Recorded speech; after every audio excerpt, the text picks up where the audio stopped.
I mean, it's good to see you, and I'm really going to be learning, and it's very interesting. I read some of the material, but I'm going to be learning, so bear with me. And in the audience, welcome very much to Conversations. Our guest for this hour is Jimmy Wadia. He's billed on the graphics and so forth as a Zoroastrian in New York, and it's kind of an interesting title. We're going to be talking about, among other things, Zoroastrianism, of which I hear he's an adherent and a person who understands it, and it's a very interesting philosophical system. And Jimmy, welcome. Glad you could get in. It's a good pleasure to see you.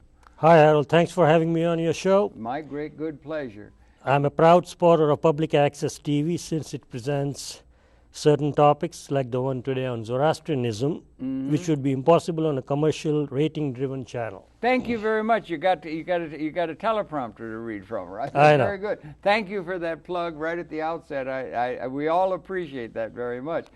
So Jimmy, share with us a little bit your own personal background. Born and raised, education. I was born and raised in Bombay, India. Okay. I came to the United States on an immigration visa on 22nd of January 1977, and since then I've been living here, working here. I raised a family here. My two sons were born here. My eldest son got married here, and now here I am talking about Zoroastrianism. Okay, you're working here, and in what field? I mean, what kind of work do you do? I worked for over 20 years in the field of banking with J.P. Morgan Chase. Okay. In trade services. Trade services. Yeah, or in the branch of trade services called letters of credit, which deal primarily with the import-export trade. That's very important. The letters of credit must make the wheels of international commerce move. That's true. Because it's all about credit and part of a supply chain. Information. You were involved in that. That's a very important thing because there's so much trade going on in the world now compared to what there was even just more recently. True. And you did that work, and what did you study that gave you the ability? It must involve a lot of cyber skills. Yeah, well, not necessarily. Okay. It was more on the job training. I mean, I have degrees and all that, but not specifically related to the field that I'm working in. So basically, it's learn as you go on the job. There are courses provided by the American Banking Association for letters of credit and stuff like that, but those are not necessary because the experience on the job is what really counts. And what was the quality? You say you got degrees in what? I have Where did you went to in India? In India, from the University of Bombay, I have a degree in physics and mathematics. Then over here from Bernard M. Baruch College, I have a degree in management science. Okay. Physics and mathematics was your field. And Bachelor of Management Science. And manager of that. But you were interested in physics and science and mathematics as a young man, right? As a young man, yes. That was my real passion field of study. Is it still? Are you still counting yourself a mathematician, or do you think of that? At least if I'm not, my son is an actuary, so I've been able to pass on my genes to my eldest son. Well, that's one way to keep the ball rolling, as they say, and everything. But mathematics I think it's more, particularly on the leading edge of mathematics, it's a young man's thing or a young person's thing. Seems to be. And there was a genius who was an Indian. Yes. S something, who was very young. Yeah, that was early in the 19th century. And then more recently, a Zoroastrian by the name of Homi Bhabha. He wrote treatises on linear algebra, which are still being used today. Linear algebra. Yeah, and he was the founding father of the Indian atomic project. Unfortunately, he died in a plane crash.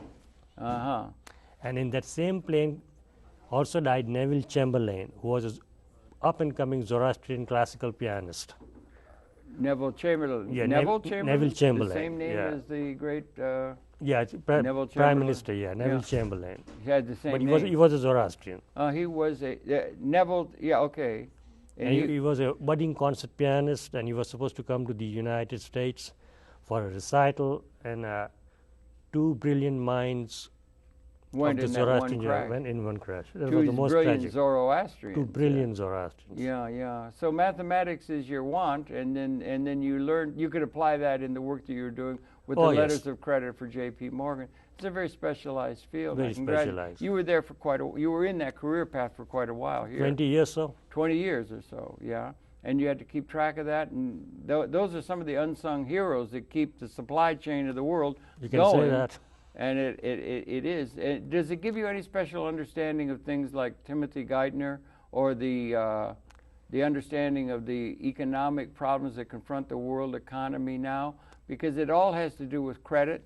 It does and relate to supply that. and demand. And do those things give you a grounding from your yes, working it does, with J.P. Morgan that helps you understand the economic stimulus package and all the things that we're talking about in terms of the world economy? To an extent, yes. Yeah. Because after all, it is credit that drives the import-export trade. Absolutely, and the world. And the world. Uh-huh. So it does give you a good background and a solid understanding of the current stimulus economic package and what actually goes on. When you say economic recovery, what that really means in terms of credit and how cheaply it is available, how readily it is available. Right. And which is what America, a capitalist economy, really relies on. Not only the America, but the world economy. The world economy relies and those letters, those systems and policy of central banks around the world in terms of setting interest rates and monetary policy and that.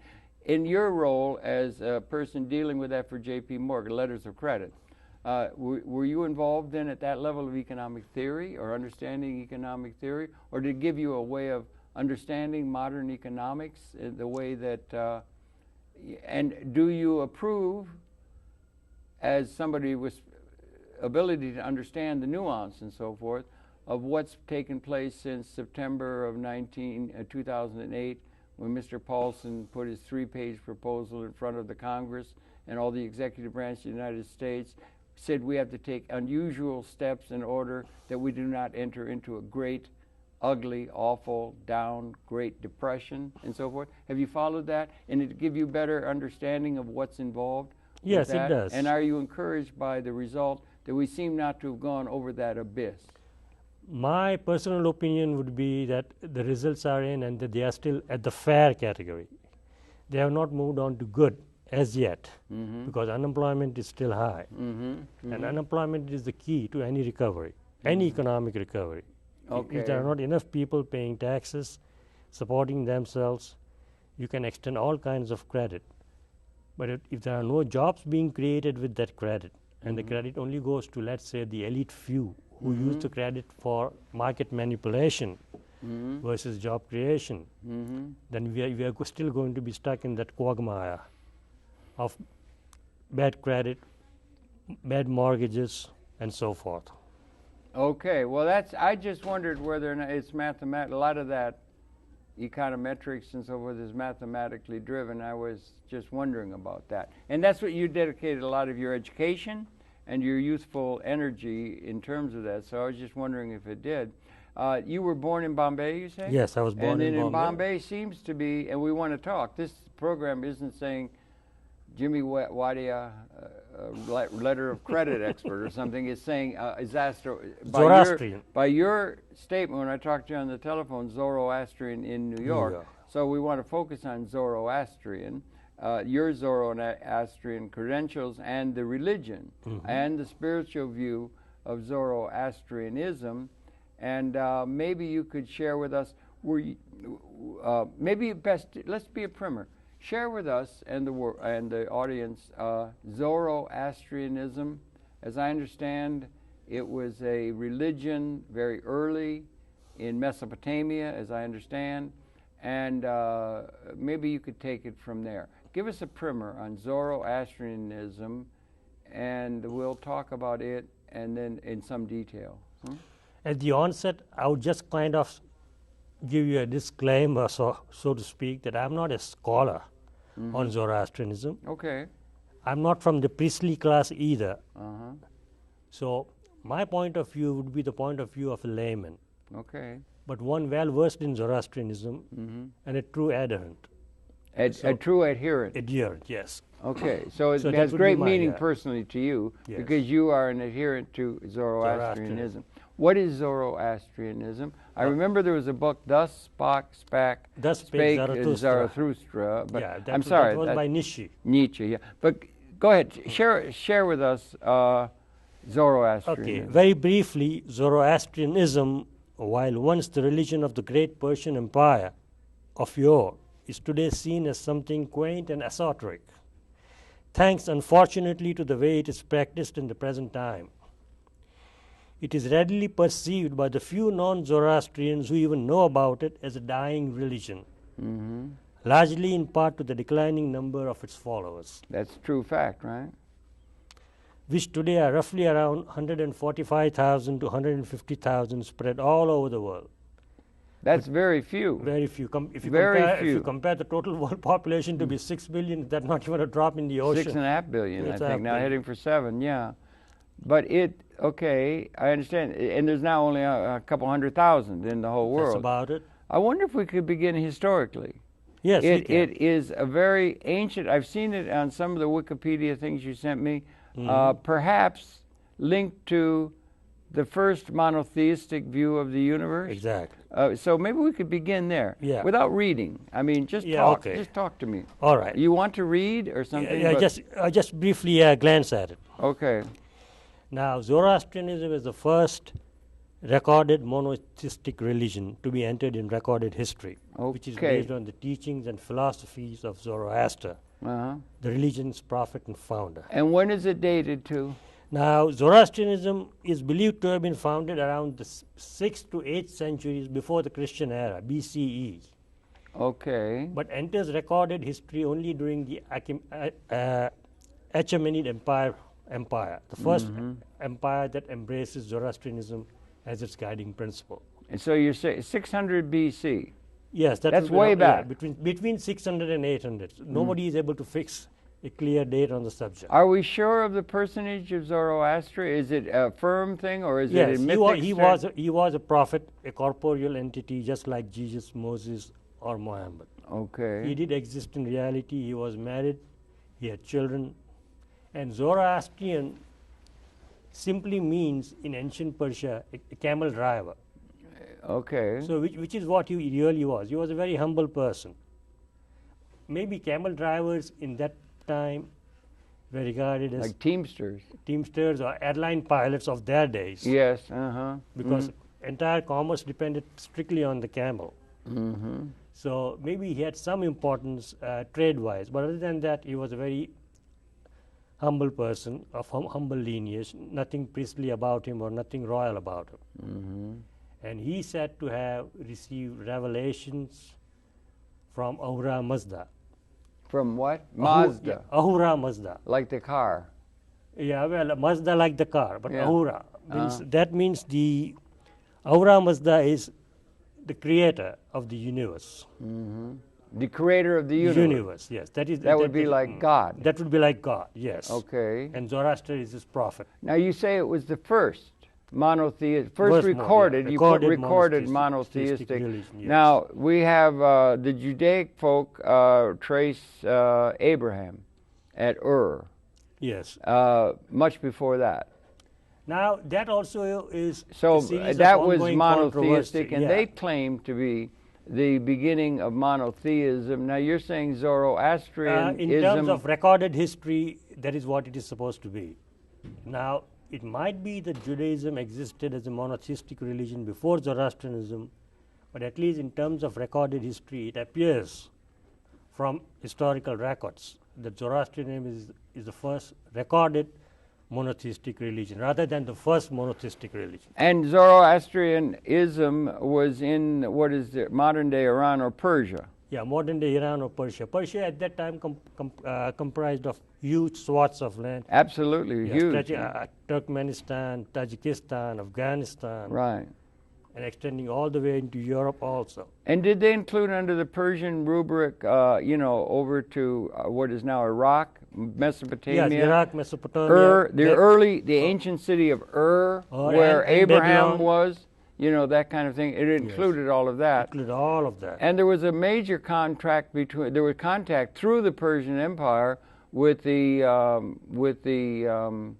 Vedic, Sanskrit cultures of India and Greece. There was a lot of commerce that went back and forth, certainly in the time of, Alexander or before that.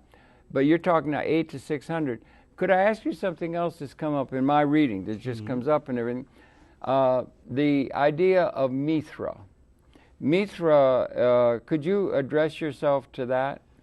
Mithra is popular only because in Alexander's empire and during the Roman time between the 1st and the 4th century AD, Mithraism became popular after the wars of the Romans with the Parthians, and they came back with the Mithraean conception, and they developed the concept of Mithraism.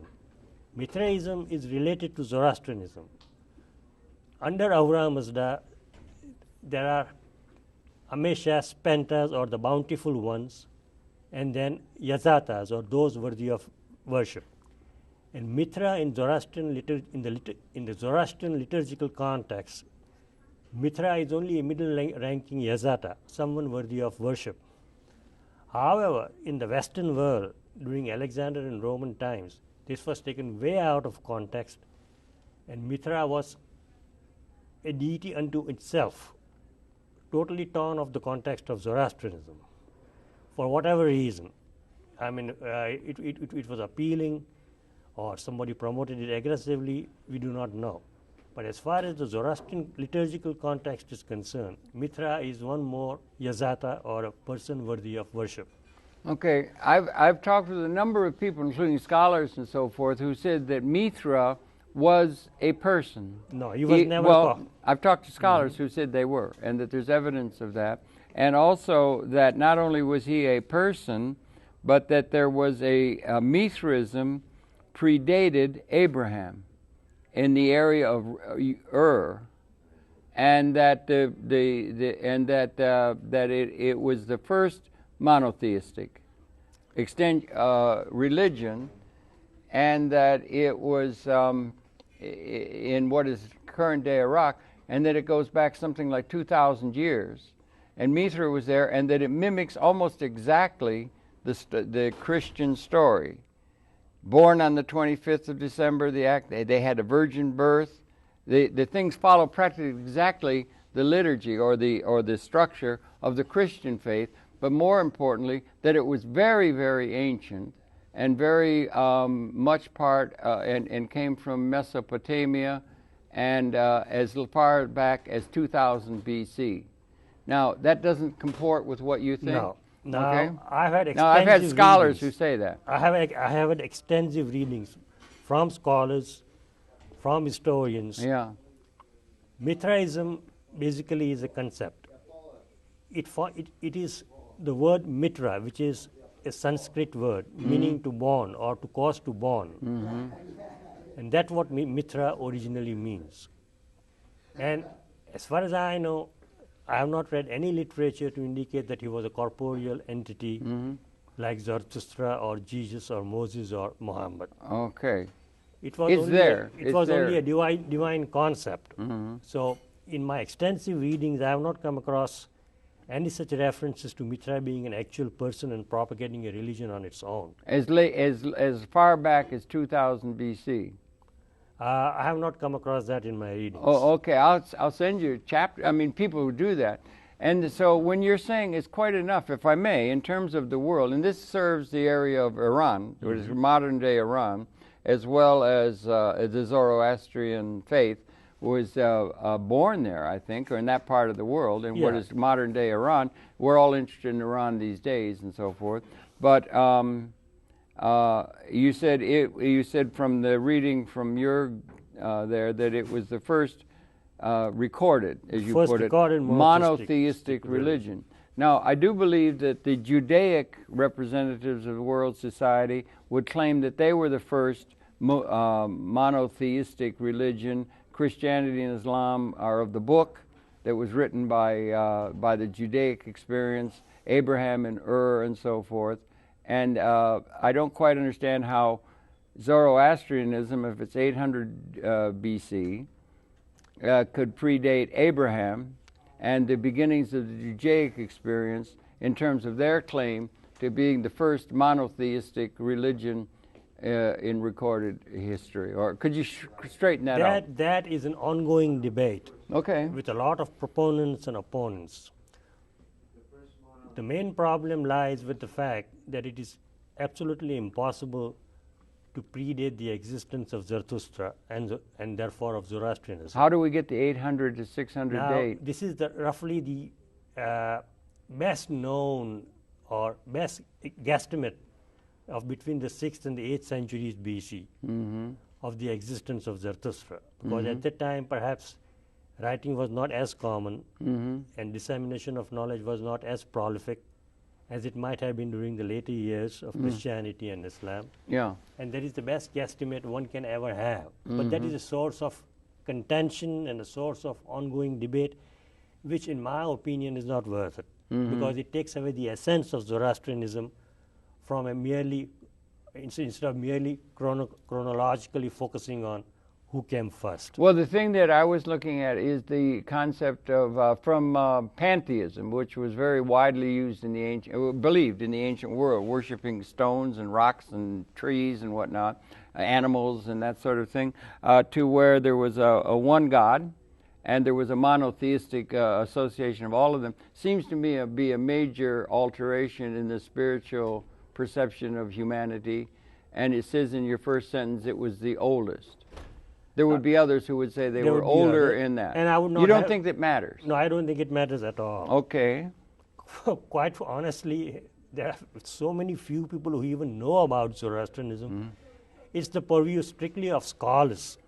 Well, scholars do matter, Yeah, and they have something. Yes, a lot of these ancient things are the work of scholars, and they do it. And then also, it's worth noting that Mithraism was a major religion in ancient Rome, pre-Constantine Rome. The Vatican Hill, which is now in Rome, was a temple to Mithra. Yes. And it was widely followed by Roman, particularly military. The Roman elite were worshippers of Mithra. And so that's something worthwhile. That seems to resonate with your view with the relationship between Mithra and Zoroastrianism. Yeah.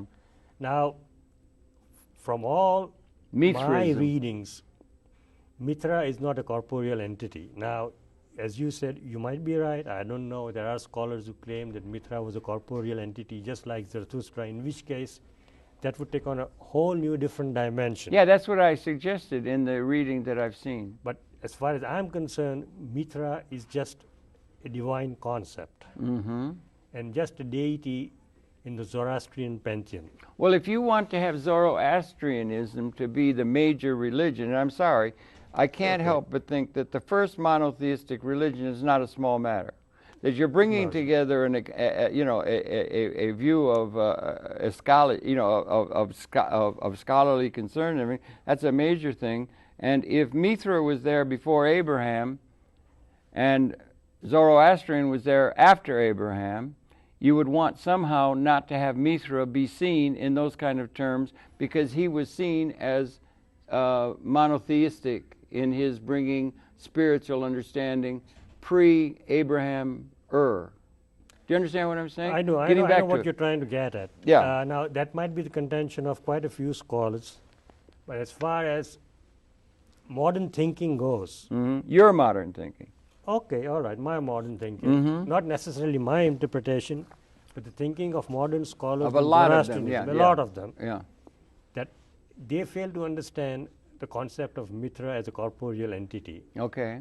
And it is basically a Sanskrit word which means to bond or to bind, and therefore it got incorporated into Zoroastrian religion as a Yazata or someone worthy of worship. Part of the Zoroastrian liturgy. Yes. Okay, but there's no argument that was the Vatican Hill was a temple to Mithra.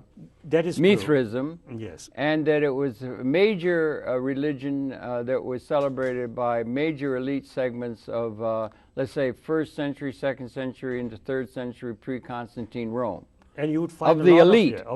And you would find a lot of them even in England as the Roman military moved forward towards the conquest of Gaul. Yeah. And you would find a lot of Mithrian temples even in ancient Gaul, France, what is now France and England. And what would the Mithrian temples represent? What was the basis of that religion as you understood it? The basis of that religion, as far as I know, did not concern aspects of duality, like good versus evil as Zoroastrianism. It was something else in the sense it was more of a social interaction thing, where people would go in the temple. I studied photographs of a excavation that there would be benches on one side where the adherents would sit down. Where the what? The adherents would sit down. Adherents, yeah. And they would have a meal, and there would be some kind of high priest who would pontificate and deliver some kind of sermon. I do not know from my readings what that sermon would be and what the teachings would be. Okay. Would it be associative to Zoroastrianism or Judaism? I'm not sure, because my readings do not take me anywhere in terms of Mithraism existing as a religion by itself. Even though in recorded history, Mithraism does seem to exist as a religion. Yeah, again in Rome, Vatican Hill. Yeah, Rome. With the elite. With the elite and with the soldiers too. Yeah, with particularly general officers, not just the laymen or something. It was there. So it must have had something going for it that was there. But apart from that, we're getting far afield on this thing. That's another thing, and there's argumentation about that. But Zoroastrianism then got started 8 to 600 BC, and it was in the personage of Zoroaster. What are the components of it? What was it that gave it? How extensive did it become? How important was it in the early ancient world there of Iran and that sort of thing? Maybe you could share some of that with us without. Okay. You want to read from your notes? A bit you bit feel of more it. comfortable. Okay. Now, Zoroastrianism is believed to have made strong impacts on the eschatological beliefs of other religions, mainly Abrahamic religions like Christianity, Islam, and Judaism. Now, that again is a matter of contention, because if Judaism claims to be pre-Zoroastrian, then again there could be points of difference. Well, it would be. Yeah, it would be. But then the most important text in Zoroastrian liturgical context is the Avesta. The Avesta. Yeah, which is. What is this, a book? It is a compendium. A or compendium a book. Of the writings or preachings of the teachings of Zoroastrian, Okay. of Zarathustra. However, Zarathustra is said to have composed primarily only a few poems known as the Gathas, which he received as an inspiration from Ahura Mazda when he went atop Mount Damavand in Iran. Sort of like Moses and Sinai. Yeah, very similar to them. Yeah. And then when he was in a hermetic isolation on Mount Damavand, where Ahura Mazda spoke to him, and then when he came down. Where who spoke to him? Ahura Mazda. Ahura Mazda. Ahura Mazda. That would be comparable to God? That would be the comparable. That would be like God. That would be the creator. Now, how do you say it again? Ahura Mazda. Does it have a literal translation? No, it does not have a literal translation. Okay. It would be the creator or the all-encompassing God. And we're going back now to somewhere between 600 and 800 BC in Iran. In Iran, yes. Okay. And then he at that time there was no writing, so by rote he preached his gathas, and those are the only Gatha? The gathas. Right, like gospel? It's a series of hymns. Okay. In praise of Ahura Mazda. Okay, in praise of God. In praise of God, if you may. And those are his only genuine teachings. Now, the rest of the Zoroastrian liturgical pantheon comes from priests and high priests and their contributions to it. Up to the Zoroastrian liturgy itself. Itself. But the gathas are the only composition which are directly attributable to Zoroaster itself.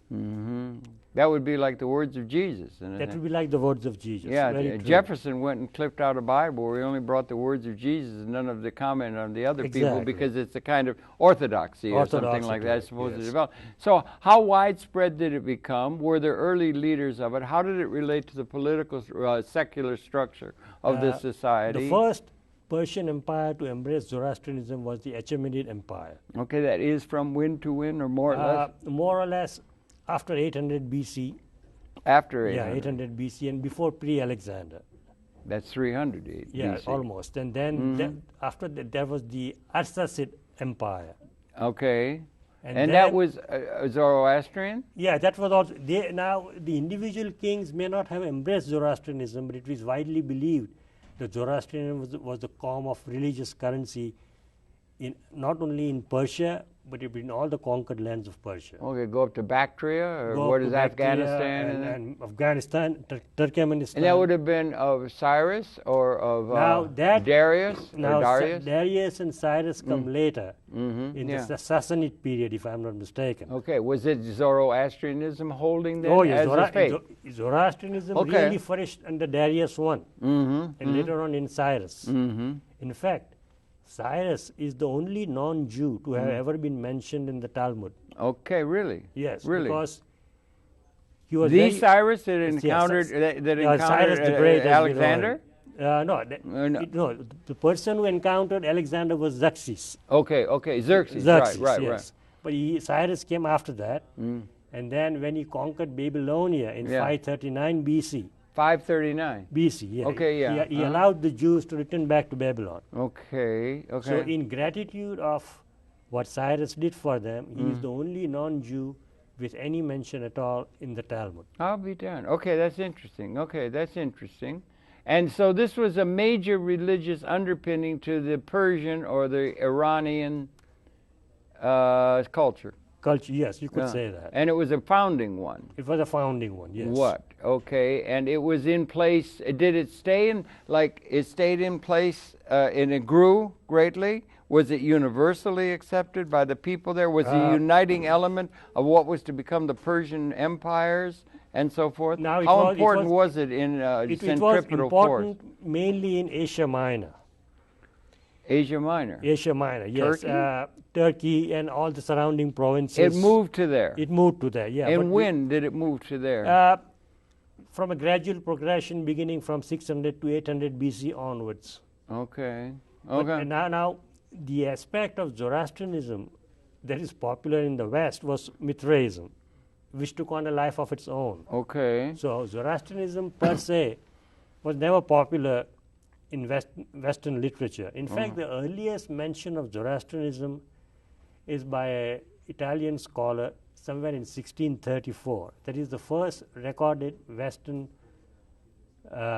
name Zoroaster. I can't understand what you just said. I mean that's been there. That was the major.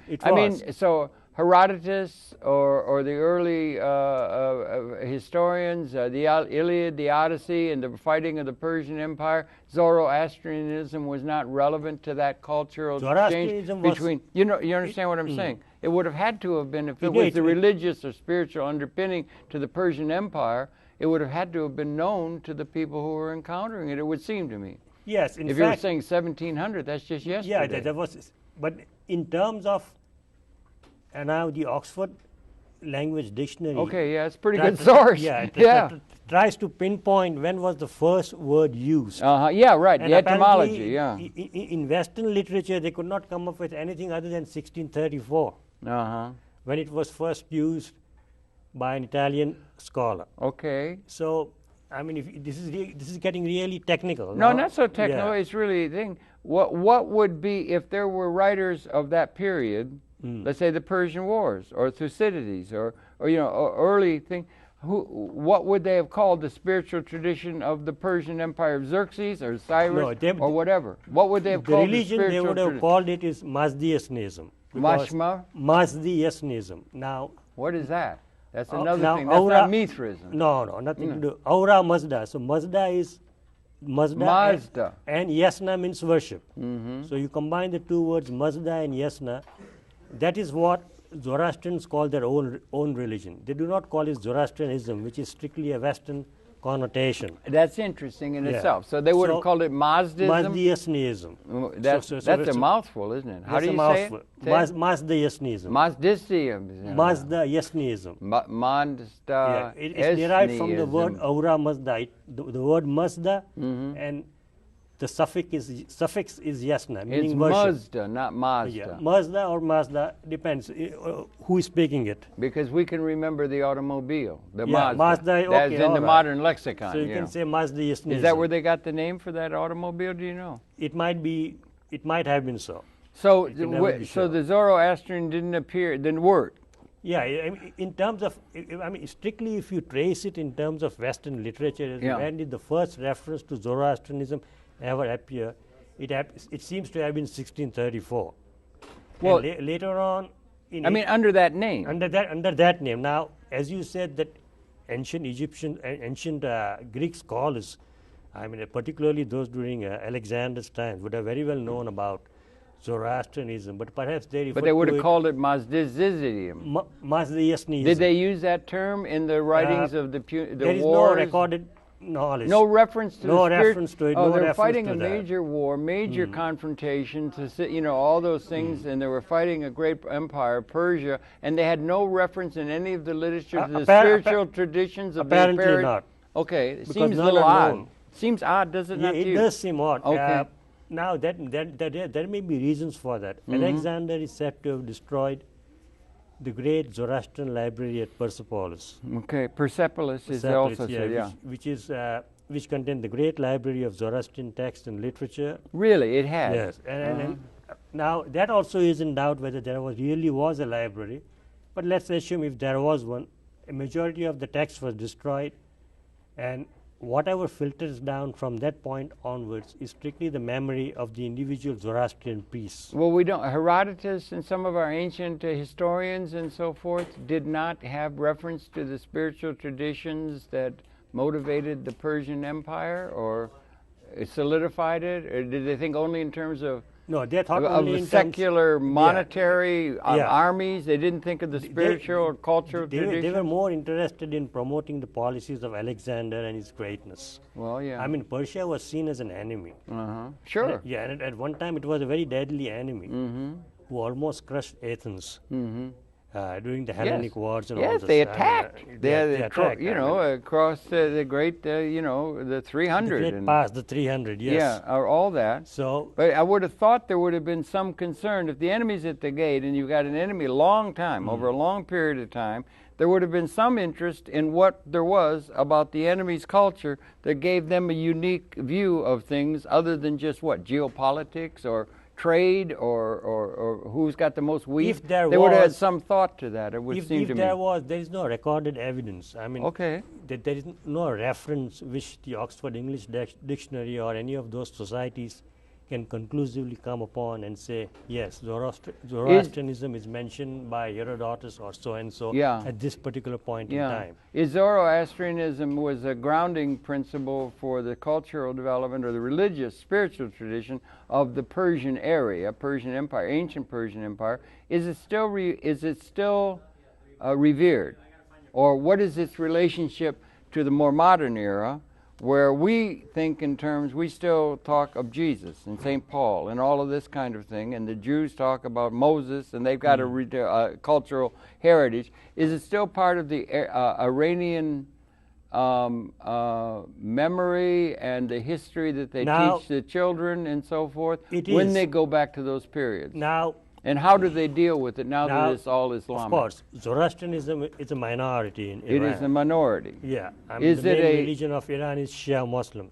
Yeah, Shia Muslim. Shia Muslim. And they are not being known for being too tolerant. But as far as Zoroastrianism and Zoroastrians are concerned, they do realize that these are our own ancient peoples under which we had a lot of glory. So they celebrate. Yeah. So they celebrate. There are certain festive. No, they don't celebrate Zoroastrianism. They celebrate aspects of it. Like, for instance, they celebrate Nowruz. On the 21st of March, which is actually the equinox. The equinox, yeah. Yeah. So that is actually a Zoroastrian tradition. Well, it's probably I wager that's probably a tradition in. Cro-Magnon caves. They were noticing the changing of the climate and the change, and the sun. Yeah, but Iran does celebrate that 21st as Nowruz, maybe in Islamic terms, but the derivation of that festival comes from Zoroastrian times. And they will. What I'm trying to get at is, among other things, the Zoroastrianism itself. It's dismaying to me in a certain sense. We want to talk about the principles of it and the things that underlay it as a spiritual tradition, but you only got a couple 100,000 left. It seems to be diminishing to the vanishing point. Yes. Where it was a major religious, spiritual underpinning to the early civilizations of Western civilization itself. It's worth keeping track of in a certain sense if it has that grounding principles by which those cultures evolved. And then that's the most unfortunate part about it. Primarily, why would you say it's declining? Mainly, all the prayer texts are in Avestan. So everybody who prays, prays in Avestan. Now there are Avestan or Persian. Oh, that's the language. Yeah, that's the language. That's the language of the Zoroastrian liturgy. Now, unless you know Persian, which very many few people do. I mean, the main adherents of Zoroastrianism are in Bombay, and secondly in the United States.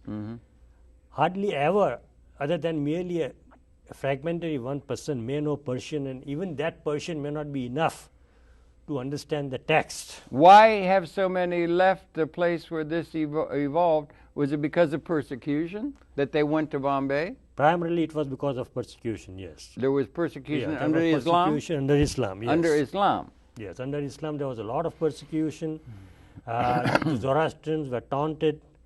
Dogs are sacred to Zoroastrianism, so they made it a point to mistreat dogs in the presence of Zoroastrians. They converted Zoroastrian temples into mosques. They desecrated their burial places. And it was a form of discrimination that went on over the centuries. Ultimately, a group of Zoroastrians decided that enough was enough, and they migrated to the village of Sanjan in Gujarat, India. In Gujarat, and then that was to a Vedic world, and that's more accepting of a pantheon view of things. Hinduism is a highly tolerant religion. Yeah, you can do anything. Yeah, you can. My hat's off to it. Yeah. And then, and that is how we have survived in India. Is it sort of like the way they treated the American Indian indigenous cultures by Europeans who came and wiped them out and tried to convert them to their thing, that the Islam treated the Zoroastrians? Not in India. Not in India. I'm talking in Islam, Persia. In Persia, yes. There were times when there were certain taxes levied only upon Zoroastrians. If you were a Muslim, you were exempt from taxes. Yeah. Right there, that was the breaking of the economic backbone of the Zoroastrians. Does the current Iran, let's say now, since they're Shia, they're Islam, 7th century, that kind of thing, and they're based, that's a cultural basing to their religion, their culture now. If they're drawing upon the ancient roots of their culture, you think it would necessarily have to take into account those things that were there, Persian, pre-Islam.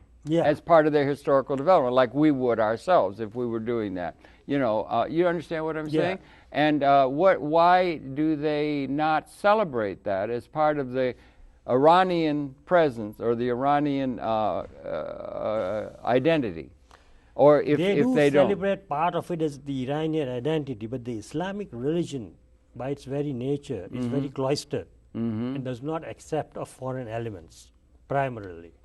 Are there elements within Iran that would celebrate the pre-Islamic roots of Persian culture as part of the cultural tradition of the Persian Empire and the great legacy of the thing before Islam as part of their tradition and celebrate it rather than... I don't know about celebration. You understand what I'm saying I know, in terms of the modern nation state? Not only elements in Iran, but the whole of Iran, Afghanistan, and Turkmenistan. Bactria. They are very fond of the Shahnameh.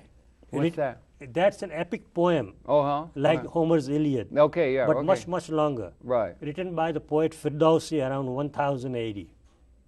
Okay. Now, he himself was a Muslim. But the epic poem deals with the creation of God.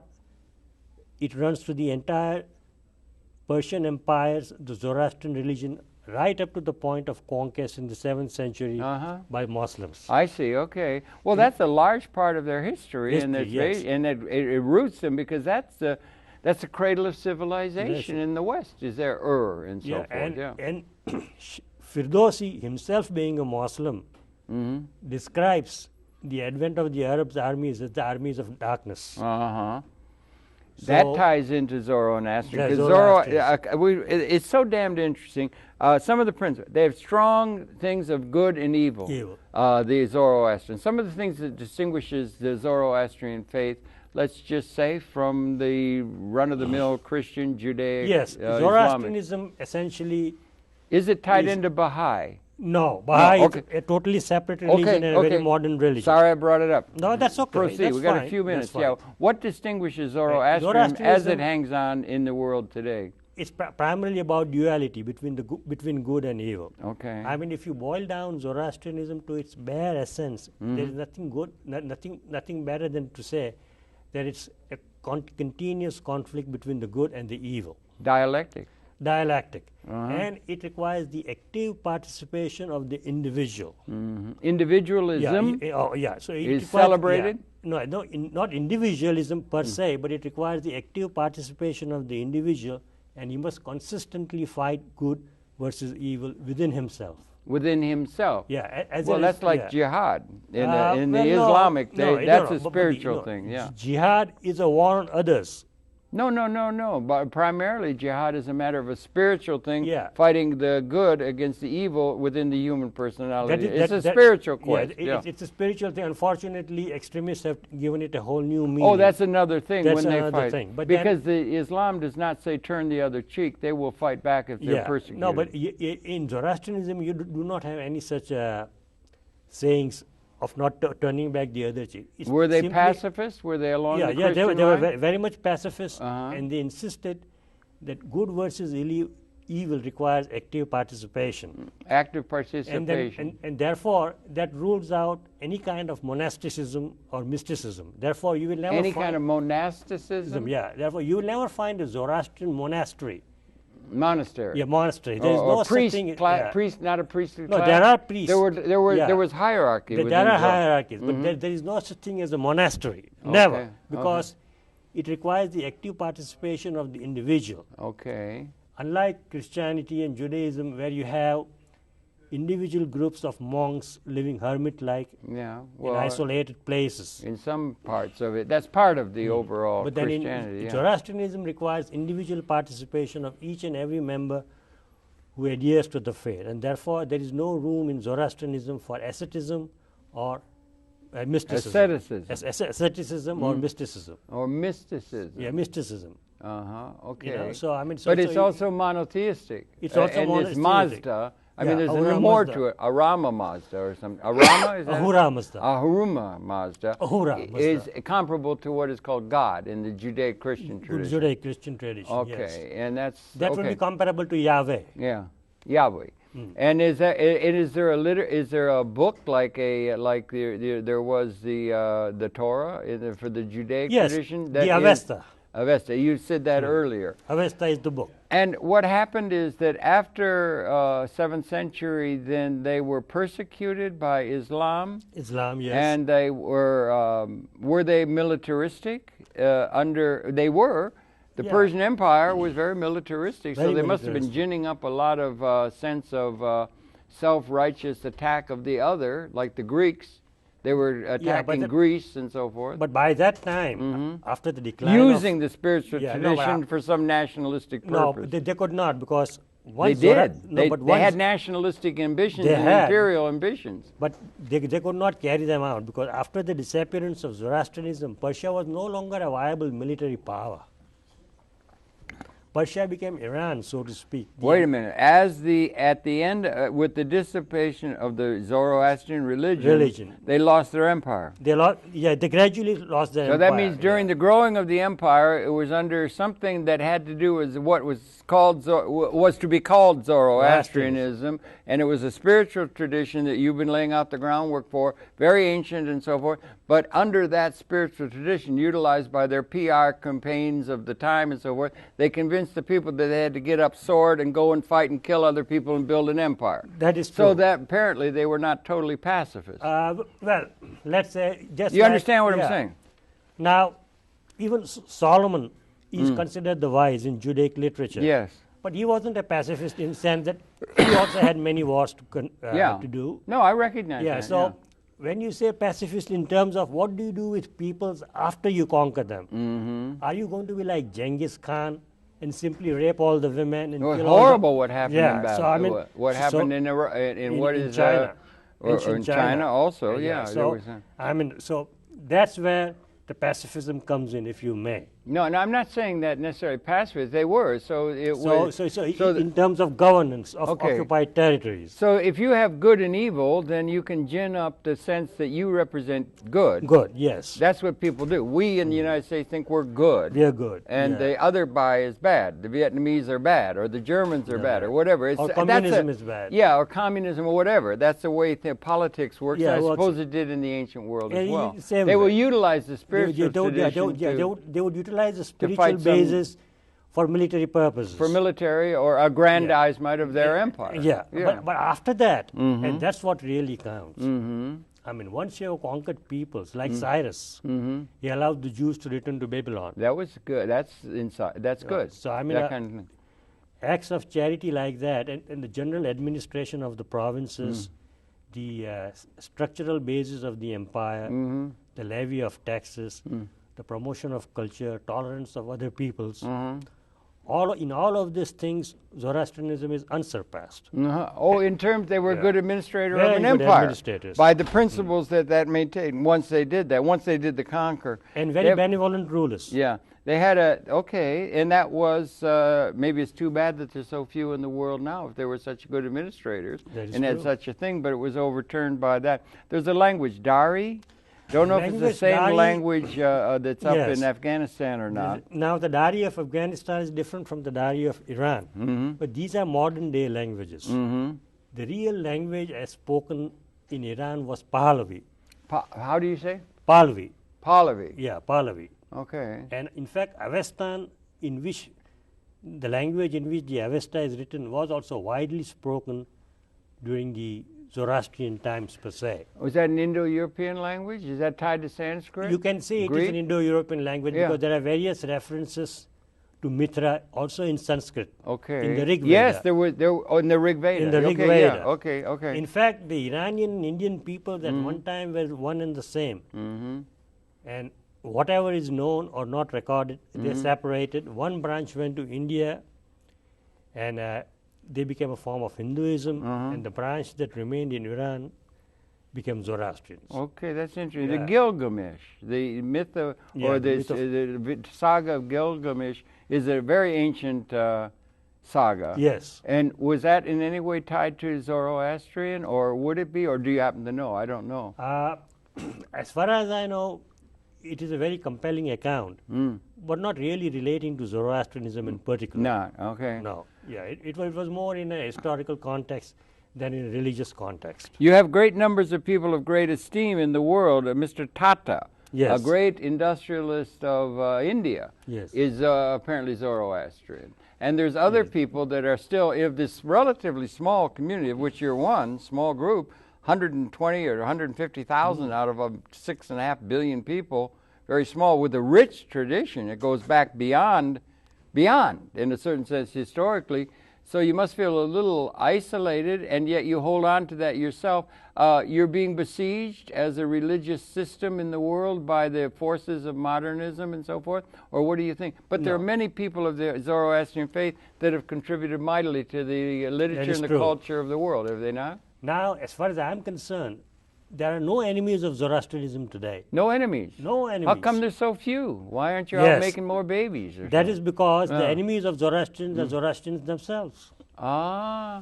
Or at least that's the way I feel about it. Okay. Many people in my community feel about it.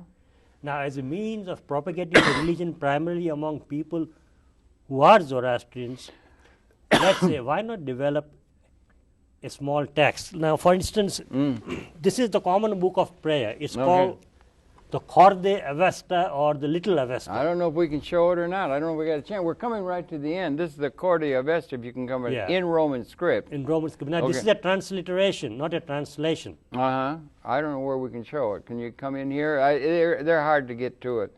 Yeah, well, you could probably... Yeah, we can't. Here, it's a book. Yes. And this is the book of... And this is the book of prayer, daily prayers. Daily prayers, all right. Now, there are other voluminous texts which are mainly for priests doing ceremonies. And what's this? Is this something we can show quick? This We're coming to the end. This is the physical representation of Zarathustra. Where do we show it? Here? Can we show it there? We can show There's it, a physical presentation of Zarathustra or Zoroastrian. Or Zoroaster. It's the same.